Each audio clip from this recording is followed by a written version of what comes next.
Hello dear students. देखिए, अभी तक हम लोग जो है वो बोरान फैमिली के 7 पार्ट तक कर चुके हैं और बोरान फैमिली में बोरान हाइड्राइड यानी कि बोरेन के बारे में हम लोग बहुत सारी चीजें स्टडी कर चुके हैं। इसका प्रिपरेशन कैसा होता है, इसकी प्रॉपर्टी क्या होती है, ये कैसे अपनी स्टेबिलिटी को गेन करता है और किस तरीके से डिफरेंट डिफरेंट एलिमेंट से या डिफरेंट डिफरेंट कंपाउंड से रिएक्शन करके क्या प्रोडक्ट बनाता है, हम लोग अभी तक देख चुके हैं। हाइड्राइड के बारे में देखने के बाद से बोरान फैमिली का एक और इम्पोर्टेंट कंपाउंड हम लोग देखने वाले हैं, and that is orthoboric acid. Orthoboric acid.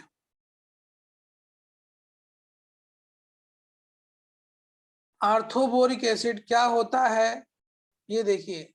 सबसे पहले आर्थोबोरिक एसिड का फार्मूला जो होता है वो H3BO3 होता है, जिसको हम लोग BOH का ट्राइस भी लिख सकते हैं। This is the formula of the orthoboric acid. इस तरीके से लिखा जा सकता है। इसका प्रिपरेशन कैसे करेंगे हम लोग? इसका प्रिपरेशन करने के लिए बोरेक्स यानी कि Na2B4O7 इसका H2SO4 के साथ रिएक्शन कराते हैं in the presence of water. Water के प्रेजेंस में रिएक्शन जब करवाते हैं तो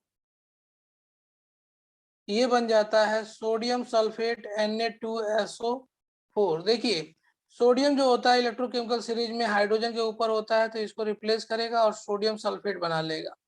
दूसरी बात, इसके बाद से ये बोरान इस वाटर के साथ रिएक्शन करके और बना लेगा H3BO3। इसी को हम लोग कहते हैं आर्थोबोरिक एसिड। ये बनता है। ये रिएक्शन आप लोग से डायरेक्ट पूछा जाता है। इस रिएक्शन में प्रोडक्ट क्या बनता है, रिएक्टेंट दे दिया जाए तो प्रोडक्ट क्या बनेगा। ओके, अगर हम लोग स्ट्रक्चर के बारे में बात करें और इसके कुछ इंपॉर्टेंट पॉइंट के बारे में बात करें तो देखिए, जो बोरिक एसिड होता है इसको हम लोग ऐसे भी लिख सकते हैं BOH का ट्राइस। BOH का ट्राइस में ये OH है, ये OH है और यहाँ पे ये OH है। ठीक, इसमें इस बोरान के बारे में अगर हम लोग बात करते हैं तो ये बोरान जो होता है वह sp2 हाइब्रिडाइड होता है और यहाँ पे एक वैकेंट ऑर्बिटल होता है। अब खास बात देखो इसकी, जब इसको वाटर में हम लोग ऐड करते हैं तो वाटर में हाइड्रोक्सिल आयन हाइड्रोक्सिल आयन जिसके ऊपर नेगेटिव चार्ज होता है, वाटर टूटेगा तो H+ एंड OH- में जाएगा। वाटर का ये हाइड्रोजन हाइड्रोक्सिल आयन इसके वैकेंट ऑर्बिटल में अटैक करता है और ना ही केवल अटैक करता है बल्कि उसके साथ बॉन्ड का भी फॉर्मेशन कर लेता है और ये बना लेता है BOH का 4। 4 हाइड्रोक्सिल इसके पास पहले से 3 थे और एक और भी जो है जाके जुड़ गया। इस तरीके से मैं आप लोग को बता दूं, ये BOH OH OH और यहाँ पे OH आ जाएगा। ओके, इसके ऊपर 3,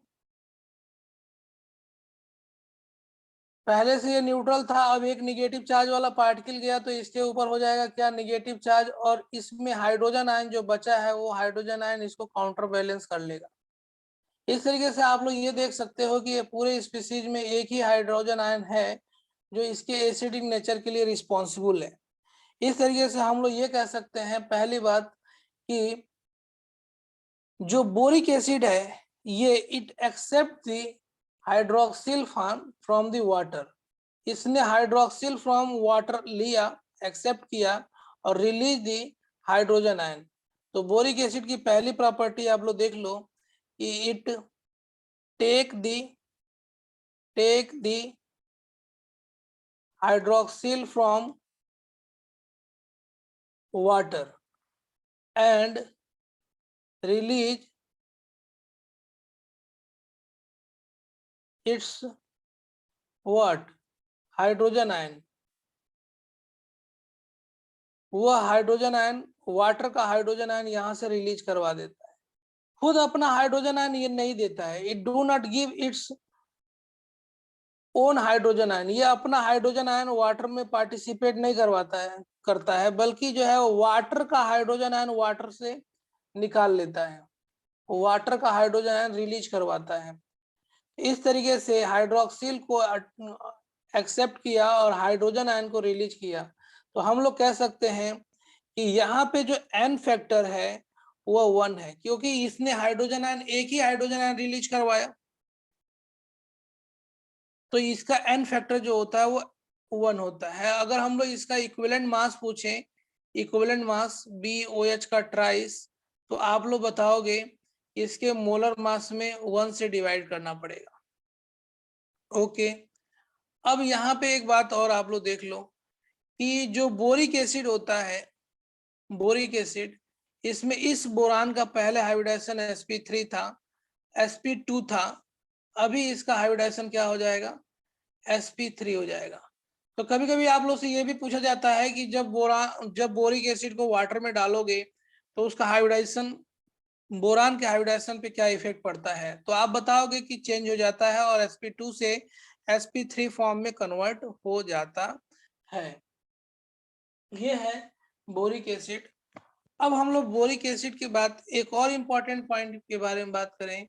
बोरिक एसिड जो होता है वो पॉलीमेरिक फॉर्म में एग्जिस्ट करता है। बोरिक एसिड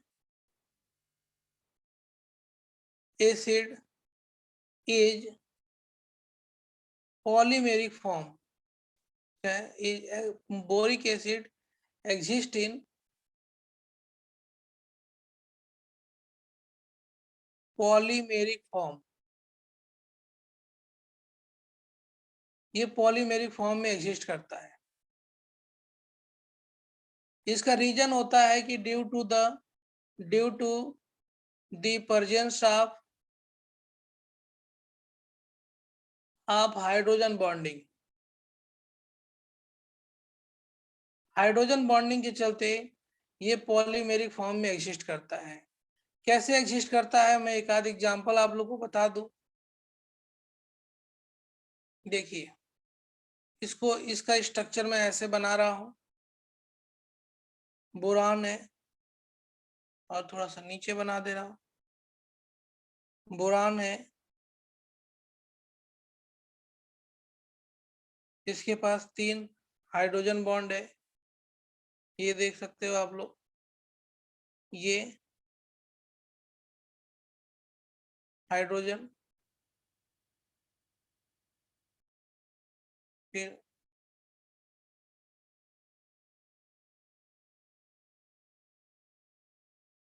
ये बोरान का हाइड्रोजन दूसरे के ऑक्सीजन के साथ, दूसरे के ऑक्सीजन के साथ क्या कर लेगा, हाइड्रोजन बॉन्डिंग करेगा। इस तरीके से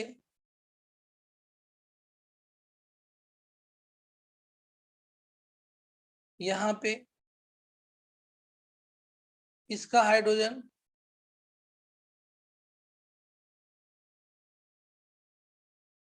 इसके साथ हाइड्रोजन बॉन्डिंग किया,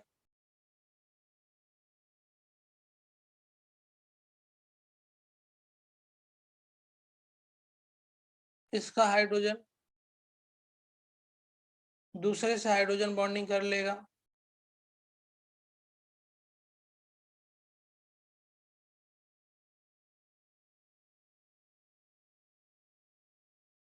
मैं थोड़ा सा इसको एक सुंदर तरीके से बना दे रहा हूँ, थोड़ा सा 1 मिनट, थोड़ा सा और सुंदर बना दे रहा हूँ। देखिए, बी हो गया OH, फिर यहाँ पे O OH, इस तरीके से कर लो। फिर आप यहाँ पे दूसरा हाइड्रोजन ले ले, oxygen, boron, oxygen, hydrogen, boron, hydrogen, ये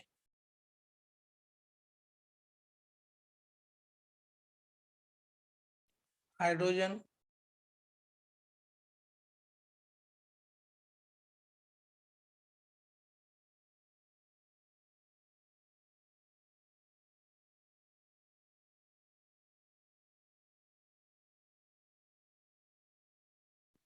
इस तरीके से आप लोग देख पा रहे हो कि ये एक तरीके से हाइड्रोजन बॉन्डिंग बना के एक लार्ज मॉलिक्यूल साइज बना लेता है, जिसे हम लोग जो है वो क्या बोल सकते हैं,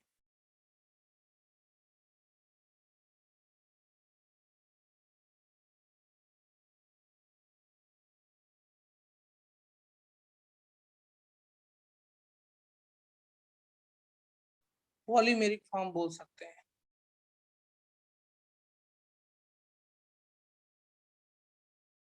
ओके, तो बोरिक एसिड इस तरीके से एग्जिस्ट करता है पॉलीमेरिक फॉर्म में। अब हम लोग देखते हैं इसका एक थर्मल प्रॉपर्टी, इसको हीट करने पे क्या होता है। बोरिक एसिड को अगर हम लोग हीट करते हैं, H3BO3 को, H3BO3 को अगर हीट करते हैं लगभग 100 डिग्री सेंटीग्रेड पे, 100 डिग्री सेंटीग्रेड पे जब हीट करते हैं तो इसमें से एक वाटर मॉलिक्यूल निकल जाता है और ये बना लेता है HbO2, और इसे हम लोग कहते हैं मेटाबोरिक एसिड। आर्थोबोरिक एसिड को जब हीट किया जाता है 100 डिग्री सेंटीग्रेड पे तो मेटाबोरिक एसिड में कन्वर्ट होता है। लगभग जब इसको 160 डिग्री सेंटीग्रेड पे हीट करते हैं तो फिर से एक और वाटर मॉलिक्यूल निकल जाता है और ये बना लेता है H2B4O7, ठीक।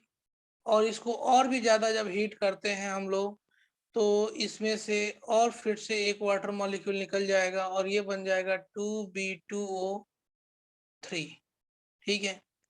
इसको हम लोग बीड के नाम से जानते हैं, ये बीड है।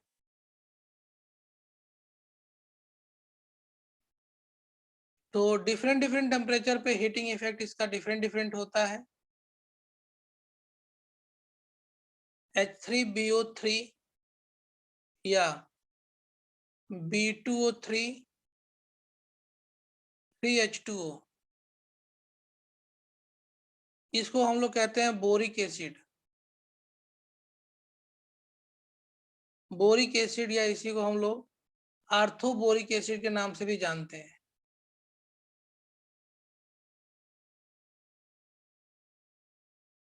इसके बाद से आता है HBO3,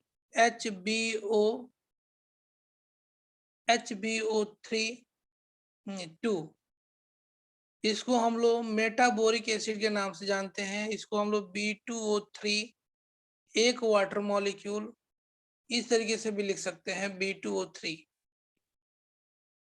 कैसे लिख सकते हैं, तो अगर हम लोग जो है वो इसमें 2 से मल्टीप्लाई कर दें तो 2 हाइड्रोजन हो गया और 2 बोरान हो गया और 2 जो 4 क्या हो गया, ऑक्सीजन हो गया।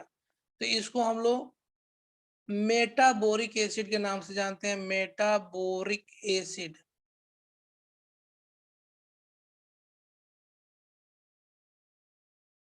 H2B4O7, H2B4O7 या इसी को B2O3, B2O3 H2O ऐसे भी लिख सकते हैं। इसको टेट्राबोरिक एसिड कहते हैं। ये बोरान का कंपाउंड है। H6B4O9 O3 3H2O, इसको हम लोग पायरोबोरिक एसिड के नाम से जानते हैं, पायरोबोरिक एसिड। पायरोबोरिक एसिड के नाम से इसको जानते हैं। तो ये रहा आर्थोबोरिक एसिड की कुछ प्रॉपर्टी, उसका मेथड ऑफ प्रिपरेशन एंड साथ साथ उसकी स्ट्रक्चर।